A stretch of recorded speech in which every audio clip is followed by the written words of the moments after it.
Fair use. Do not DMCA me, please. If you do, you are a duty head. I don't know. Whatever. Don't don't DMCA me just because you're losing. All right. So I'm sticking this fair use thing on here. Anyway, so here we go. So this is this just came across my radar. Um, we were talking about Paul Reed Smith. I don't know if you ever seen Paul Reed Smith has this type of bridge that yeah. Let me show you a picture. So it's this bridge where you can't adjust the intonation. It's kind of stuck. And I guess that's convenient if you use exactly the same size strings that this thing's made for and you never ever change that. But I can't believe you would really want a bridge like this on anything but a throwaway guitar. I don't even know why acoustic guitars have bridges like this. It's just not adjustable in any way. Um, you're just screwed, you know? I mean, I guess you can change the action or whatever, but if you wanted to put like when we tried on ours, I have one of those, not a Silver Sky, it's just a silver, solid colored one of these things. And, man, I thought I deleted Stream Elements. Sorry about that, guys. I have one of these things, but if you put a fatter string on for doing like drop D or whatever, you're screwed. You're stuck with it. So I don't know. It's kind of crazy to me, but I was looking for this video where Paul Reed Smith was trying to prove Tonewood by hitting a piece of wood. It was hilarious. And what comes up but this some kind of new video after Jim Lill's video. I mean, I can't believe anybody's still pushing this crap after Jim Lill, but maybe these guys aren't. I don't know. I haven't even seen it, but it says Paul Reed Smith ends the Tonewood debate. As far as I know, Paul Reed Smith was pro Tonewood. That's like saying some flat earther ends the flat earth debate. I don't see this happening, but let's just watch this thing and see what this is about. I'm color me skeptical. All right, so here we go. And I'm not sure if I'm going to watch this whole thing. It's pretty long. I've got to go and do stuff, but let's just see. This is a show called Dipped in Tone, or a channel called Dipped in Tone, I think. And then you guys let me know if my levels are crappy. Okay. Rhett Shull. Isn't Rhett Shull? He makes Helix. Who's Rhett Shull? All you guys know who Rhett Shull is. I'm sorry that I don't. I think I watched videos of him like teaching how to use a Helix or something. Yeah. Yeah, he's got a bunch of Helix presets and Kemper presets and stuff like that. I think I like this guy. It says Rhett Shull about to lose an argument with PRS. Interesting. And Zach Broyles, I don't know who that is.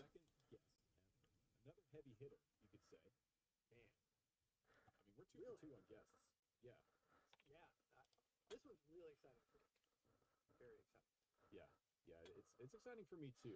All right, I'm sorry guys. I'm gonna speed this up, okay? But still, equally as excited. We've got one Paul Reed Smith on the show. Perhaps you know him. He builds guitars, a couple amplifiers, a few pedals. So I'm just going at 1 1/4 speed. All the heads of guitar companies. I mean, there's people that we know, right? Right. But I can't really think of another person like Paul that is still so much in the forefront of his own business. Yeah. And like when I think about what I want to do with Mythos and how I want to be perceived and like how much I want to work moving forward, it's kind of, it mirrors both Josh Scott and Paul Reed Smith, and I just respect him so much for what he does still. Yeah, those are two really solid people to look towards. Both have built incredibly successful companies. Yeah, that's kind of a good point. Like, who guitar company wise, who do you know that has their guitar company named after him or whatever, and also is out there for you to talk to? As far as I know, Paul Reed Smith actually talks to people, and he is out there every once in a while. So is Kiesel, but I'm not sure that that's a good example, right? I think Sir, what is that, Penta Sir Guitars or whatever, that guy is out there. And of course, like Ola and what's the guy, Chapman or whatever, but maybe those aren't such good examples. Yeah, interesting. JHS have built really great like work cultures around. Like when I've been to Kansas, you've been to JHS in Kansas City. All right. Okay. So what do we do? Seems to be Should I just skip this stuff? and Let me. beer initials. So It could be is that what exactly what it sounds like. It doesn't that is sound like a exactly pedal what brand. it sounds like. So You know, if it so didn't start with yeah, well, okay, there you go. So if it don't didn't do start with that. W, Yeah, if it didn't start with W, it'd be better. But but it doesn't. RCB, no, that's dumb. Dumb. So how's Sounds like a how's motorcycle. things going? It does. Things are It sounds good. like It sounds like a scooter, like a 50cc. Just same old same. Just working.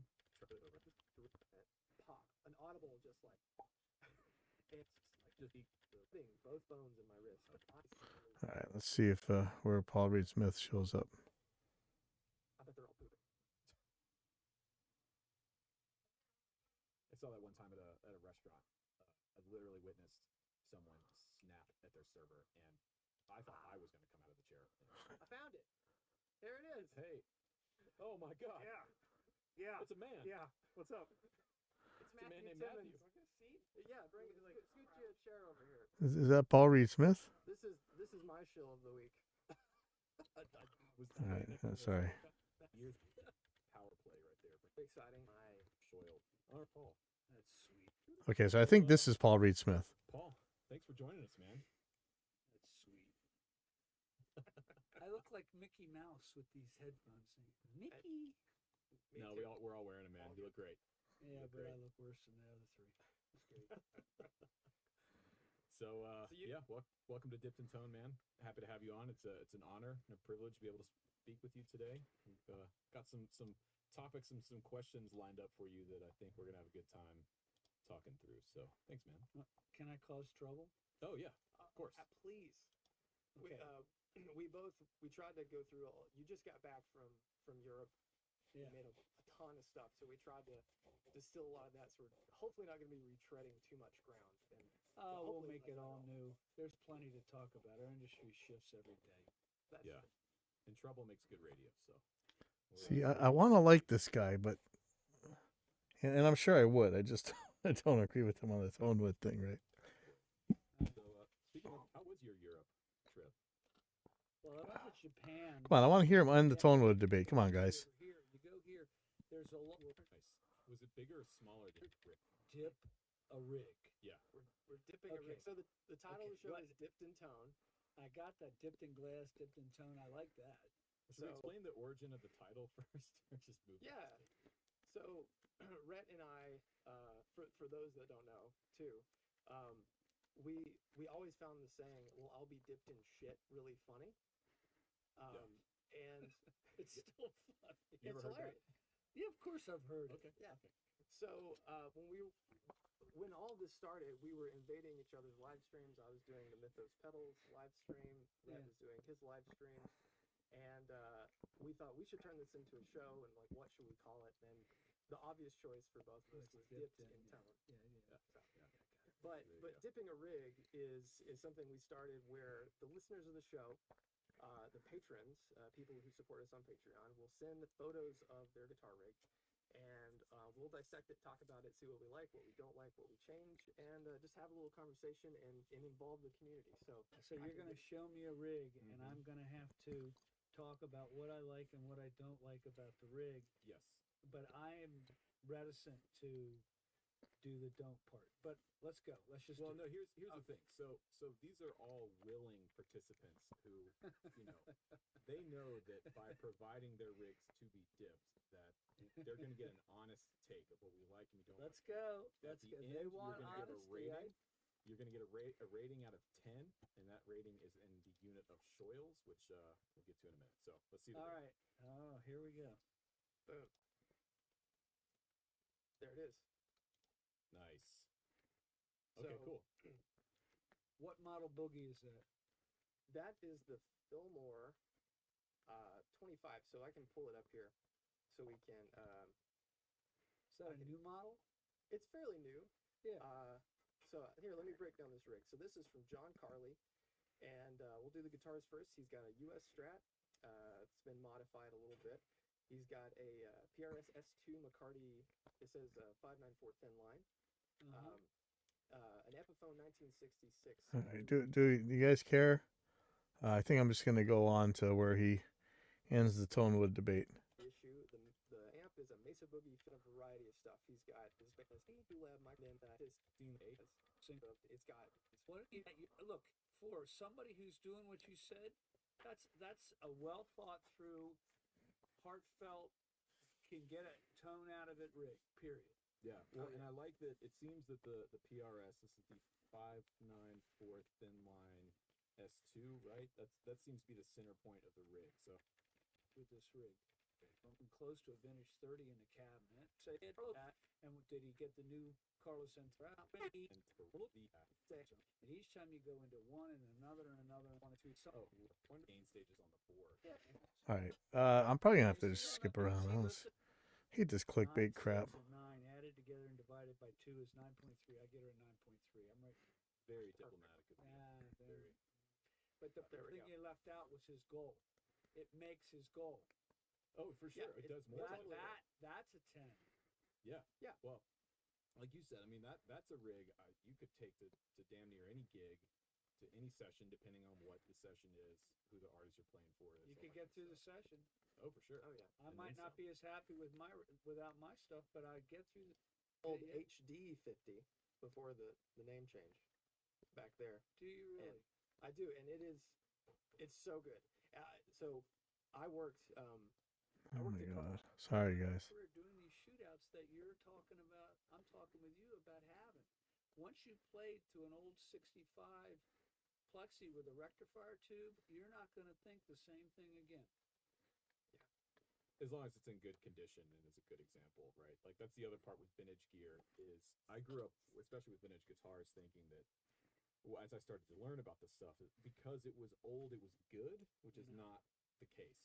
You know, we talk about this on the show all the time. Yeah. We actually just had It's the argument from antiquity, right? I'm sorry. I'm looking for this Tonewood stuff. In Germany, when I was over there, that I think sticks. If the instrument doesn't matter and it's only the pickup. Oh, here we go. Okay, sorry. So, I was talking about that, and I realized that I'd spent my whole career doing these shootouts that you're talking about. I'm talking with you about having. Once you played to an old 65, I start to get these things a lot, so. So every time you say Carter Vince, you say drink. Yes. And every time I think about this interview, I want a scotch. Is that the same thing? Yeah, and that's not a bad thing at all. What kind of scotch do you drink? Don't ask. Okay. I like really good old peaty scotch. Oh, you're a peat guy. Octomore Oh, is my favorite. you're a real peat guy. All right, come on. But yeah, so there's this idea Andrew that likes it. the idea that because you have something that's old, it's automatically good, and that, All right, that so is not the the case. promise of old gear is if you get an old pedal, if you get an old amp, it's going to make you better. It's mostly a lie. Yeah. But once in a while, it's not. That's the sifting through process. Yeah, but just because it's old doesn't mean it's good. Anything we could make before, we can make now. I know it's sad that we haven't been to the moon in forever, but So to me, let's see. the only way I can learn from the masters that started our business is from these old pieces of gear. I can't talk to Forrest White anymore, who's the production manager at Fender anymore. I can't. I got to talk to him a couple days ago. It's not like they had some secret though. Look, mostly it's a lie. You're right, but once in a while, oh my God, it's not. So I think that's a good segue into something that we wanted to touch on, because in watching that pedal show, you guys started to talk about the Tonewood debate, and then on the Andertons thing, you compared the Paul's guitar that belongs to Pete with another guitar they had at the shop, and just demonstrated acoustically, what it is good wood can do. And Okay. Let's leave aside the idea that different species of wood are going to make acoustic guitars sound different. But we're talking about electric guitars. I don't care what the electric guitar sounds like acoustically. I don't think anybody else does any either. I think that's a straw man argument. that's something that people still debate ad nauseum about the fact that wood does or does not matter, and in our opinion, of course it does, but we wanted to talk to you about that and get some input as to So I found an argument in Germany when I was over there that I think sticks. If the instrument doesn't matter and it's only the pickup, then a concert violinist would go up to a Neumann microphone and the violin would not matter at all. It's his hands and the microphone. That's it. That's all that matters according to the internet. Yeah. Well, I mean, it could if you're talking about violins that are exactly the same. Again, you're talking about an acoustic instrument, so let's move to electric guitars. What a load of crap. So, if you grab any guitar behind you, that's any brand, it's going to make a vowel sound. It's going to make a ooh, or a ah, or a eh, or a eh, or a e. It's going to make, and you've heard guitars go when you play them, or ones that go da da da da da da. A really good guitar. Doesn't that have to do with the scale length and where on the guitar the pickup is? I don't see it doing anything else. Are you proposing there's a different mechanism? You got to show that stuff. Guitar is bright on the bass strings and really thick on the high strings. And that, the pickup picks up.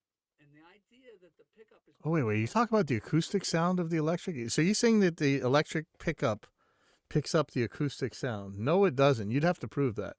Ignore the fact that that red guitar in the rig is hollow and has a note that's coming out of it all the time. That's those harmonics are added to every note you play is nuts. And, you know, I've heard it over and over and over and over again that the Tonewoods don't make any difference whatsoever. So I'm actually having trouble. I used to think that semi-hollows like 335s or whatever would feed back like crazy. And with regular pickups, I just couldn't get. I always used them to try and get feedback for feedback sounds, and I actually can't get them to feedback any easier than any other guitar, which is weird. Unless you use the old crappy pickups in it that aren't potted and they just start, they're going to go microphonic anyway. It's just not true. It's making claims, but you'd have to prove this. Violin makers to my wood supplier once, and they went and knocked on every piece of wood in this entire... I could see the violin makers knocking on wood, but then again, we know about these violin tests where all these alleged experts can't tell the difference between their bajillion-dollar Stradivarius and some $80 violin on Amazon. So really, it's just still just anecdotal non-evidence. And they were listening not for the note, but how long it rang. And at the end, the wood cutter jaw dropped. And I said, "What's wrong?" He goes, look what they picked out. They picked out 40 backs for violins. They all had the same number on it. I said, "What does that mean?" He says, "They're all from the same tree, Paul." I mean, they had picked out the ones that rang the longest. It was all coming from... Is this not like listening to creationists talk about like miracles or whatever? They're all from the same tree. The garbage clan flew across the room. From the same tree. So now that doesn't matter. It's just... Again, we're talking about electric guitars. Come on, guy. Video that went around earlier this year. A Nashville guitarist named Jim Lill. Yeah. Jim Lill smoked this stuff. I mean, you guys would have to present like really good evidence to refute what Jim Lill showed.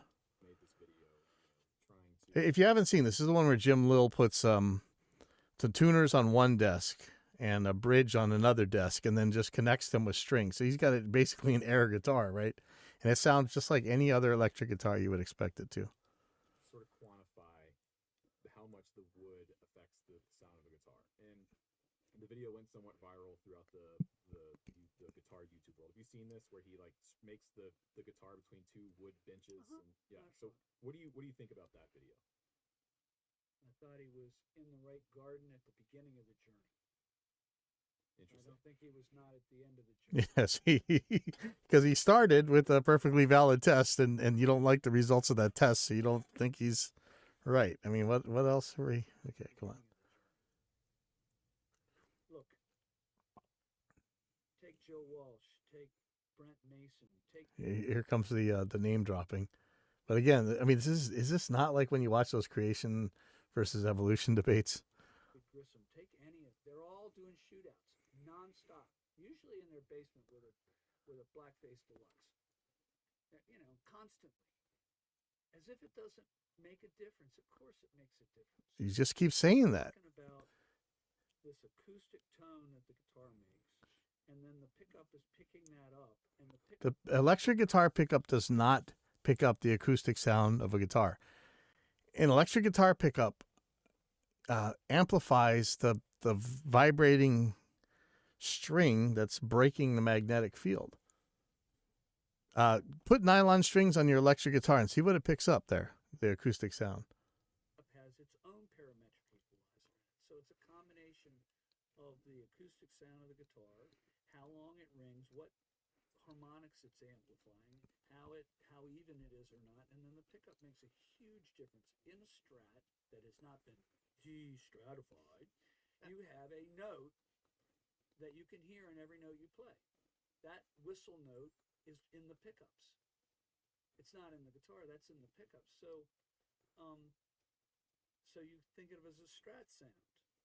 But if the amount of shootouts that Carlos or John Mayer, you just Keep name dropping. anybody. It's astounding. Is this not the argument from personal incredulity right here? The guitar sounds acoustically and electrically and the pedal board. I mean, the first time I played to I'm just gonna have to leave a comment here. it was taking high end away, it was taking out bass, it was doing this, it was doing that, it was basically fixing a strat. Right. It was cool, except every time I turned the gain up, the bass went away, which I did. Look, by definition, I'm probably one of the worst gearsmiths you guys. My wife says when I'm looking at eBay, I use sliding. I like it. I enjoy it. I enjoy this whole process of learning about this industry. Most people got into guitars because they wanted to date. I got into it because I loved the tone. I thought it was awesome. I was dipped in tone. Hey, Sorry. No, it's great. Do you think that a lot of this stems from just inexperience? Because that was Oh yes, here you go too. Here's the ad hominem. Oh, you must be inexperienced. That's why you can't hear that guitar wood doesn't make any difference. Because it doesn't make a difference. no, for players who argue that it doesn't matter, because that's how when it clicked with me that all these things that the wood truly is so monumental as to Makes a how difference. It's a part of the puzzle. It's not all of it. It's not. You're We blame wrong. everything on one thing. It's a combination, a long string combination problem. But It's do you think What a toad. So this is like, people arguing over how to talk to Bigfoot, right? First, you got to prove Bigfoot exists. It doesn't matter how you guys decide you want to talk to Bigfoot. If Bigfoot doesn't exist, it doesn't make any difference what you guys think about how you want to talk to him. amplified? Do you think that people that haven't spent the time, really comparing two of the same instrument to really see that, there's something different here. What can it be? It can't just be that one set. You're has just 25 asserting. strings and the other doesn't. That which can be asserted without evidence can be dismissed without evidence. There's something else that's causing that. Do you think? I mean, that's what I've always kind of thought this stems from, is this lack of experience. People getting to play as much. All right, wait, you just made a good point. If the pickup's the only thing that matters, dead strings doesn't matter. I never thought of that till just now. Okay. If the pickup's the only thing that matters, dead strings doesn't matter. The string is the thing that's breaking the magnetic field. This guy, holy crap. I was going to have to paste this. Wow, this guy is dumb. Yeah, I'm not even going to bother. What's my job? What is Your job is to sell guitars. people's job in my building? There's 12 guitars in the rack, and the Rockstar reaches for ours before any other one. And if they don't, it's our fault. Now, in that equation, are you going to erase the importance of how the guitar rings and how much sustain it has and how even it is before the pickup's in it? You're making claims about all that stuff. I don't know that actually makes any difference. We used to be so sure that a bolt-on neck had less sustain than a neck through, and now I don't know if anybody is so sure about that anymore. Just doesn't make any sense to me. It's not that they're being dumb, or it's that they're not in a position that their entire income relies on whether or not that guy likes your guitar better than the other one. The first time Carlos Santana picked up one of my guitars and he really liked it, he got mad at me. Because you're going to make me call people and not work with them anymore. You're putting me in a really bad position. Hey, I'll tell you the first time I tried a Paul Reed Smith guitar. It was when they were pretty much a brand new company, and there was a guitar shop that had one, and one of the guitar teachers was using it for a lesson, and I played it. And I didn't like it because it didn't have a Floyd Rose, but I loved the fretwork was so excellent. The neck just felt so good. I just loved the way that guitar played. It had nothing to do with the wood or anything. But I'll tell you, man, back then, that first time I played a Paul Reed Smith, I thought it was just a dream guitar. The next one I played wasn't very good. It was like a C-shaped, kind of more baseball bat kind of neck, and I didn't really like it. But that first one, man, I'd never had good. This was before the Plek days and stuff. I'd never had really good fretwork on a guitar before. I just had cheap guitars, and that was pretty awesome, actually. And I don't like it. I apologize. All right, but let's get some evidence. So when it comes to building, well, when it comes to a great guitar, here we go. Let's go down this road. yeah, I really want to go down this road. All right. So we all agree that wood matters. No. It is, but No, we all don't agree. That's what we were just saying. well, I mean, the We three of us agree. on this Oh, podcast. okay. No. Okay, Red Shoals is nuts as the rest of them. And to me, the wood debate ended when I realized that every guitar player that I look up to and respect and study and want to emulate, that I know, Tim Pierce is a mutual friend of ours. Tim is a huge influence for me. He can't play. Hey, you said it, man. I didn't say that. I was sarcastic as I'm gonna hell. get a call after this. I feel Paul, like and I'm in, gonna have to. I'm in the dunce chair. Look, of course Tim can play. He's brilliant. Oh, of course He's he is. frighteningly good. He's Oh. your friend. I'm teasing him. Oh, I know. I'm teasing back. My point is that every guitar player that I respect and look up to all understands that a great guitar is the sum of all of its parts, and That's a right. major part of the guitar is the wood. All right, present some evidence, man. Now I look at all these three Looking idiots. for a good piece of wood or a good. Well, let me back up. With a specific guitar is. Sorry, I'm sorry. I'm not going to put you guys through this. Nobody ended the Tonewood debate here. This is just a bunch of dorks asserting stuff they can't prove and aren't even trying. So